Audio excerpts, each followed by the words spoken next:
The tank stood silent in the dust, its once mighty armor gleaming under the afternoon sun. Soldiers circled it like ants around a fallen giant, their brows furrowed, their voices low with frustration. This wasn't just a machine.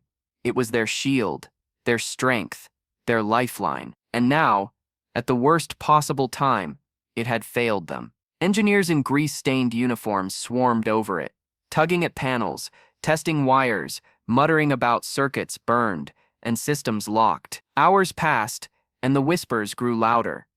If this tank doesn't move, the line will break. Before I tell you what happened next, tell me in the comments where you're watching from. I love knowing who's listening. The commanding officer barked orders, but desperation clung to every word. The engineers shook their heads, admitting defeat. Modern technology had beaten them, a fortress of steel that even its creators could not awaken. The soldiers nearby looked on, uneasy, their faith trembling. That was when the general arrived, stern, sharp-eyed, carrying not just authority, but something heavier, invisible yet palpable, responsibility. He scanned the lifeless war machine, then turned to his men. "Bring him," the general said. The camp fell silent.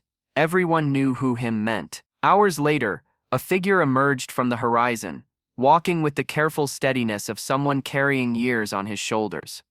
The veteran. His name alone carried weight, whispered with both reverence and doubt. He had fought in wars where tools were crude and survival was carved out of instinct. He hadn't seen a battlefield in decades. Some soldiers scoffed under their breath.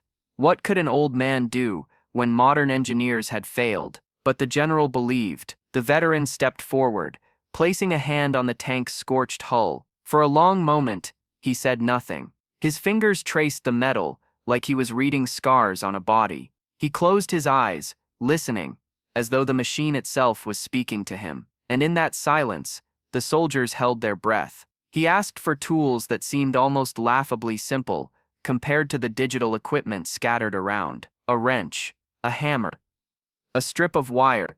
Engineers exchanged glances, but handed them over. The veteran crouched low, sliding beneath the belly of the steel beast, his hands steady, despite the tremor of age. Sparks flew, metal groaned, his voice murmured calculations no one else could follow. Minutes stretched like hours. The soldiers leaned closer, hearts pounding.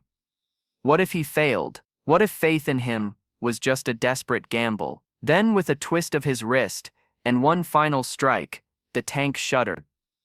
A low rumble echoed through the ground. The beast exhaled smoke, coughed once, and roared to life. The silence that followed was broken by a wave of cheers. Soldiers leapt to their feet, clapping, shouting, some with tears in their eyes. The veteran slid out from under the machine, covered in dust, his chest rising and falling, his eyes glinting with something fierce and familiar. The general stepped forward, saluted, and the men followed, their respect no longer hesitant, but thunderous. And yet, beneath the triumph, a question lingered.